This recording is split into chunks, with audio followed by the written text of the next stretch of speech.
and welcome. My name is Nadia and this life is an adventure. So in today's quest, I'm going to be highlighting my experience with van life.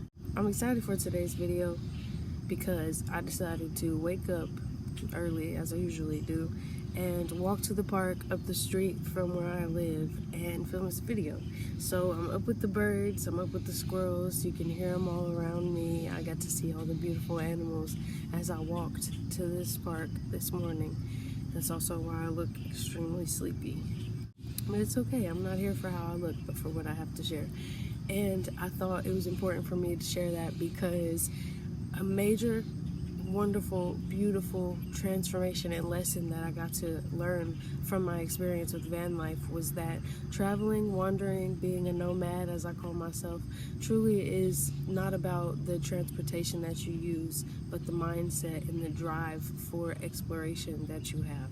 That's a great way to get into this video. So in today's video, I'm going to be talking about what it was like for me to live in a 1995 Chevy G10 van. This is what it looked like.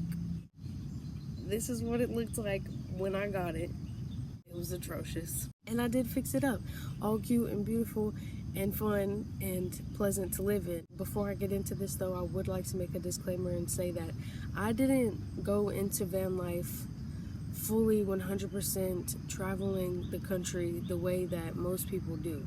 That was my intention in the beginning, so I will talk about my intentions and my goals with it, but the journey with it went a lot differently than I had expected it to, which of course, if you live for God, that's usually how things are gonna go. Also, don't mind this, I have tissue because allergies. Let's get into the beginning stages of wanting to pursue van life. My desire for van life began when I was about 15. I don't remember exactly what drew me into the idea of it, but I had the idea when I was about 15. I imagine because that was at an extremely dark time in my life that I was pursuing, it was when I was pursuing moving out and trying to figure out if there was any way for me to escape my living situation. So I will say that the intentions and motives that I had when I first began desiring van life, and also I would say when I was getting into actually doing it, were based in trauma. I would also like to say that this is my experience specifically. I'm not speaking to other people's experience. I'm not fully just trying to give advice. There are some things I will, shed some light on, but this isn't me coming on here to tell you how to do it. This is just my testimony to my experience with it because there are many different experiences with it, and mine was pretty unique and pretty subtle. It was very beginning stages of van life. This is just more like a having eased into it and tried it out type of experience, and this is just my testimony with that. Before I get back into what my intentions were with van life, this is a little off topic, but my honey got me some orchid flowers. I love orchid flowers. They're my favorite flowers now, and I actually have an orchid tattooed over my womb, and they're truly incredible to me because the configuration of them looks exactly like a woman's uterus. And I wanted to share one of the blooms that I had to cut off today because if you know, a lot of the blooms fall off and then the plant can rebloom. So this is one of the ones I cut off today. I thought I'd share because it makes me so happy and I'm so blessed to have received my first orchid plants. My intentions were mostly unhealthy when I first learned about the possibility of doing this, but as I moved forward in life, I didn't pursue it in any type of way until last year. I forgot to mention that my goal with living in my van was to start out the first 1 or 2 years close to where I grew up so that I could adapt. If I needed anything, I could call on someone and just get used to traveling small and starting in the state that I was used to and then venturing out into bigger and more traveling. That goal is a good way to start out, and I did experience the getting to travel in the state that I was used to. I just didn't venture out in the way that I thought I would. I will still be traveling. I had created a whole list of places I wanted to adventure, and I will still be pursuing that. It just won't be in van life. So I moved back to the city that I was from in February of 2025. And my goal going into that new chapter of my life was to pursue van life. Part of the reason was, again, rooted in trauma and in an unhealthy desire to be able to just be prepared for anything because of just a constant inconsistency and instability in living situations. But truly also, my soul is a nomad. I love to travel, and I truly just have a desire to explore all that God has created us to see. So that was also the root of my desire to do van life. I had a goal, and when I have a goal, usually I'm gonna accomplish it. And more recently, I've learned to submit to letting God lead the way in that. And he did last year with van life. He truly did an incredible work, and he had his hand on it the entire way. But I was also extremely stubborn in wanting to get it done, wanting to make it happen, and that led into a lot of my experience with the van life. So I found the van on Marketplace. I had been saving up for it, but I didn't fully have the amount that I needed in order to get it. And thankfully, I reached out to the person and was like, hey, I'm ready to purchase this, but I don't have all the money yet. I really want to get started building it out and just be prepared for when I am fully ready to live in it. So I was just ready to have it to start, getting it ready. And they were willing to work with me. Thankfully, we had an agreement where I was able to make payments on it, and I paid it off within like a month or two of starting the payment. The van is a really good van. She's beautiful, and I no longer have her. And so when I say was, it's because I no longer have her. When I first got her, she had this wild paint job.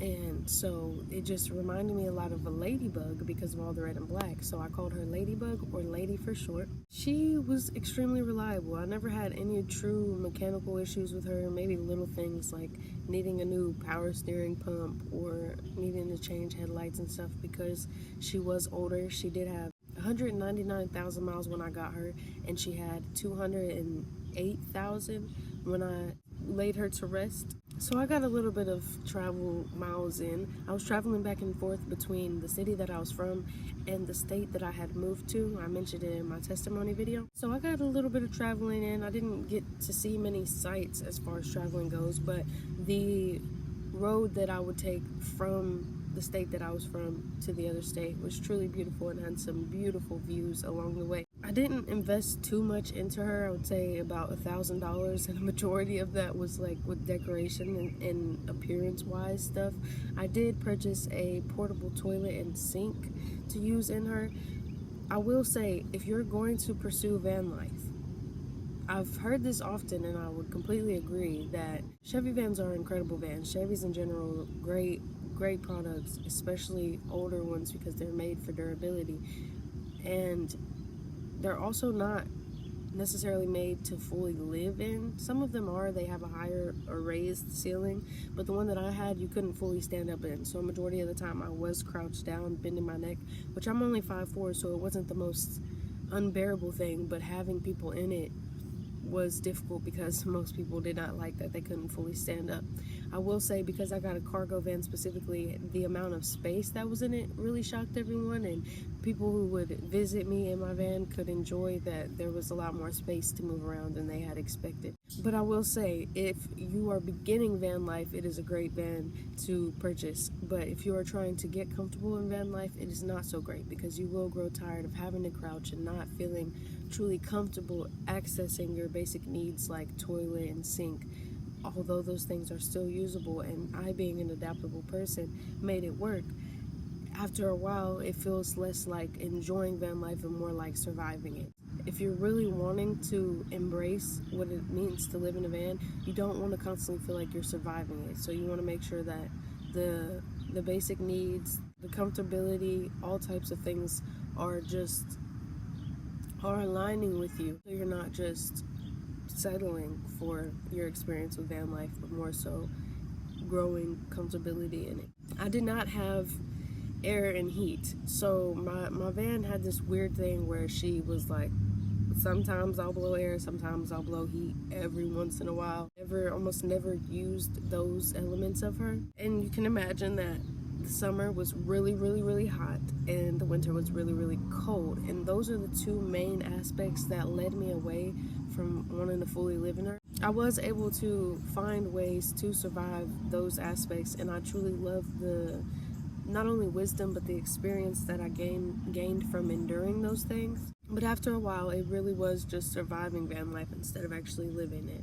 And so I can't say that I full time lived in my van this past year, because during the winter there was a lot of aspects of it where I was staying in people I knew house to stay warm.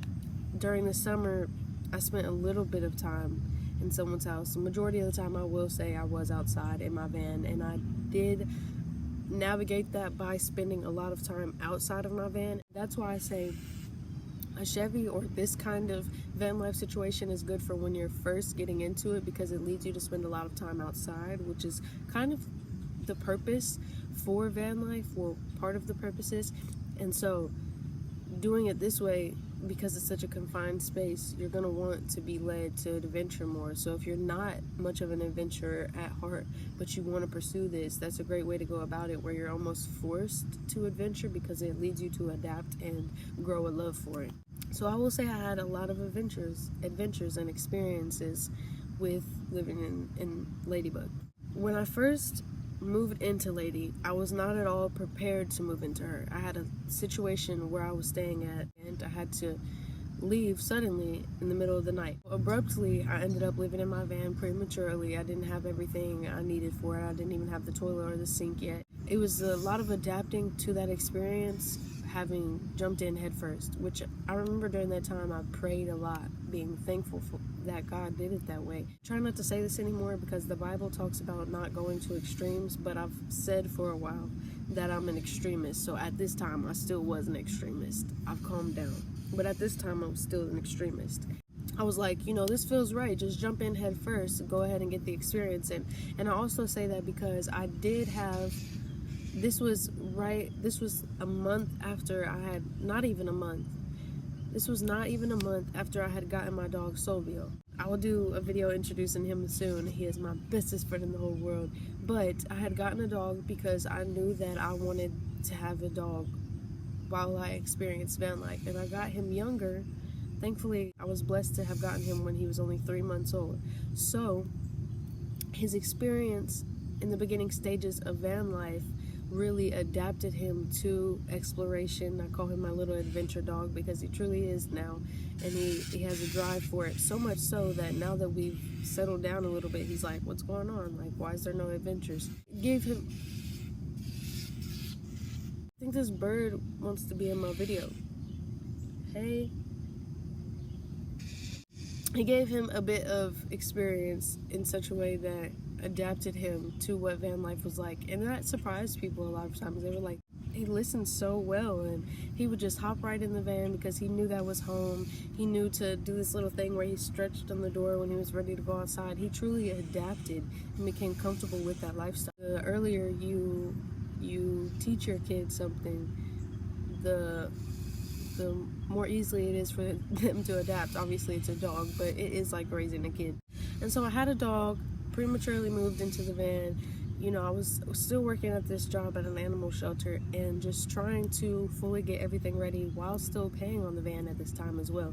So I was just I was having to be patient and truly submit it all to God. And that period of my life was a true testimony to God's loyalty to me, and taught me so much about his love for me, because I was truly having to just submit and be patient and allow him to lead things. In a lot of ways I was still very stubborn, but in a lot of ways I also learned to submit to our Father when I can't see what's happening. He was truly just showing up in every aspect of my experience with this. I also say that because so many people would ask me how I was able to adapt or get comfortable in or just experience van life the way that I was, and my answer was always because of God, because God really does lead you through everything, and God blessed me with this van and gave me the opportunity to have it and to experience it.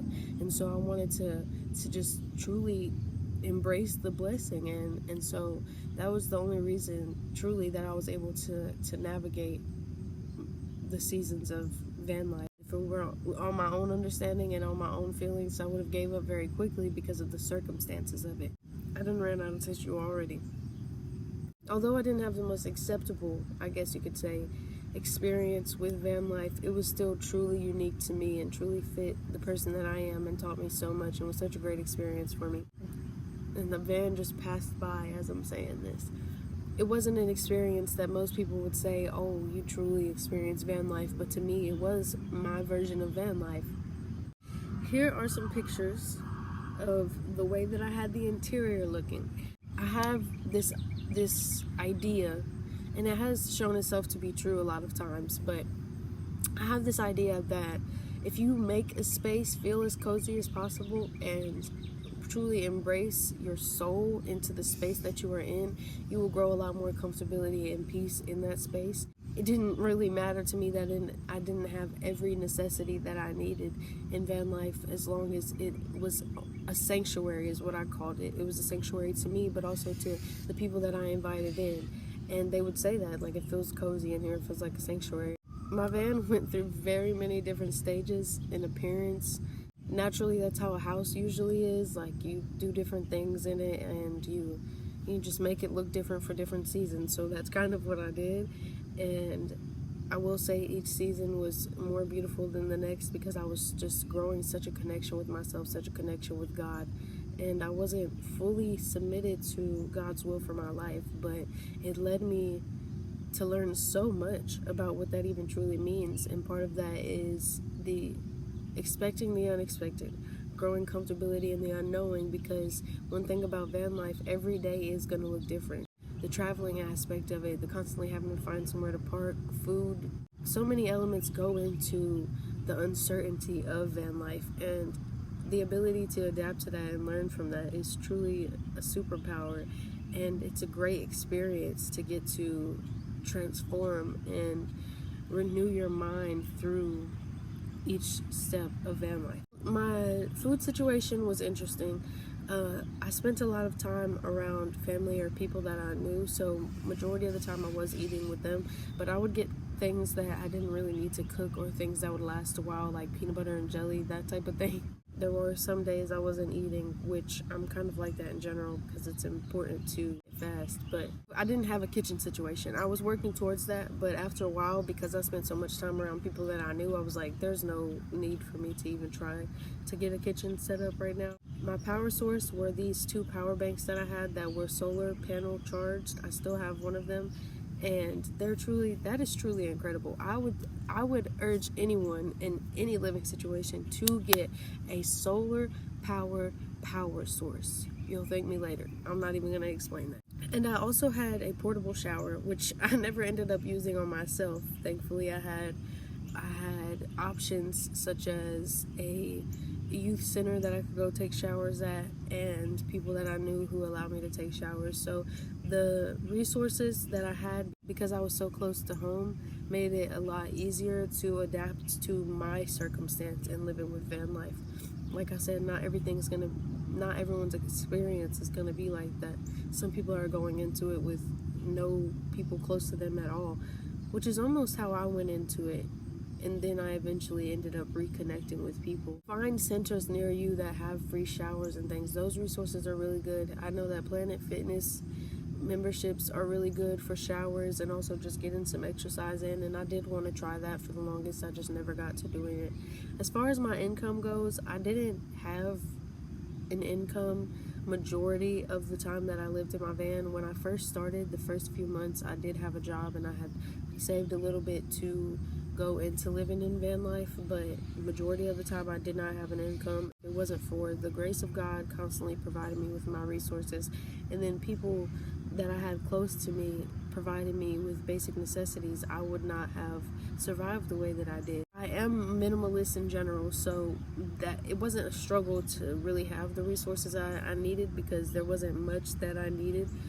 But I will say that I became even more of a minimalist and grew a true appreciation for the bare minimum and kind of settling in that comfortability with only receiving the bare minimum during this experience. Now I'm kind of growing more into wanting more, but I'm still grateful to have learned so much from having less. As far as everyday life goes in van life, when the first week that I lived in my van, I was in a neighborhood where part of the neighborhood was not so shady, and part of the neighborhood was shady. And so my first week living in there, it was summertime when I started living in there, the beginning of summer, so not too hot, but still pretty hot.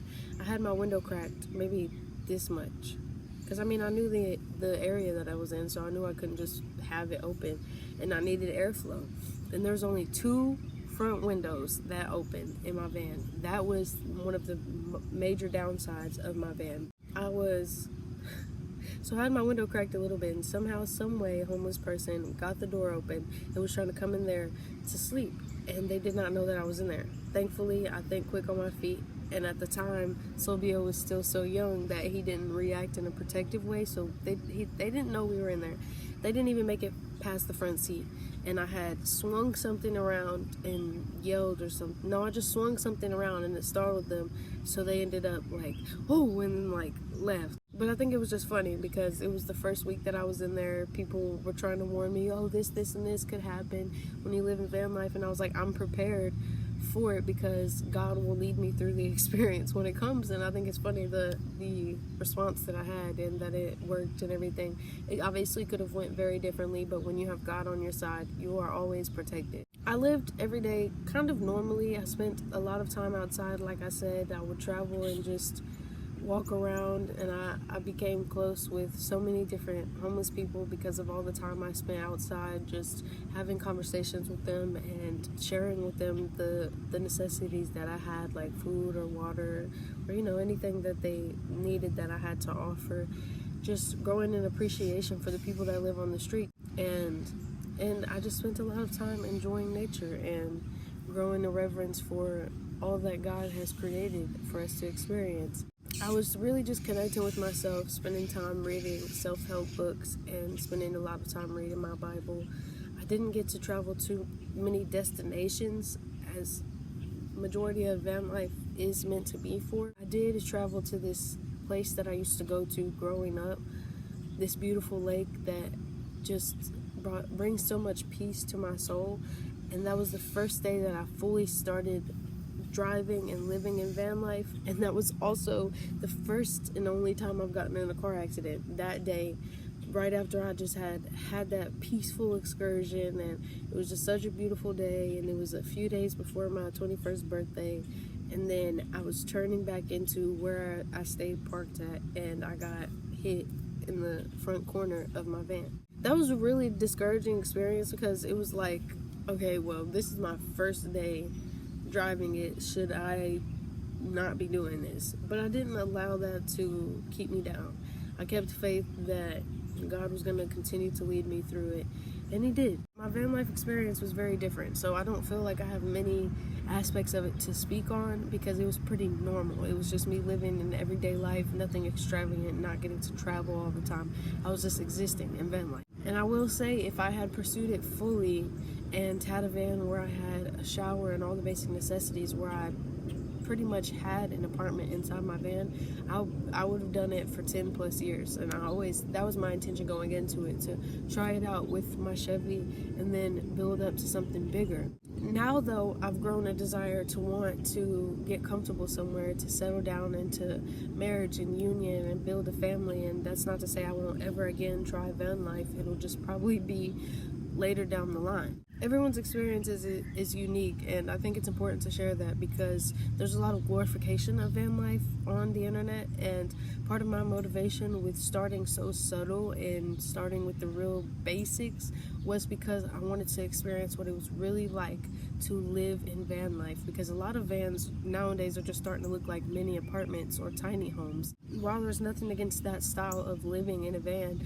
I just wanted to really just adapt to living on earth and being grounded in the basic necessities and just the way I felt God truly intended for us to live, which was as natural as possible. And so that's where my pursuit of it was motivated, and where a lot of the motivation for my perseverance came from, because I was like, you know, this is truly a nomad experience. I'm getting to see what it's really like to just submit to the elements. I would always say I'm submitting to the elements, the heat, the cold, while some of it became unbearable at some points, the majority of the time I was just adapting and learning to live like nomadic and natural humans. And so the experience along the way truly was beautiful and informative in those aspects. But there were also just a lot of aspects of it where I was just surviving and being hard-headed because of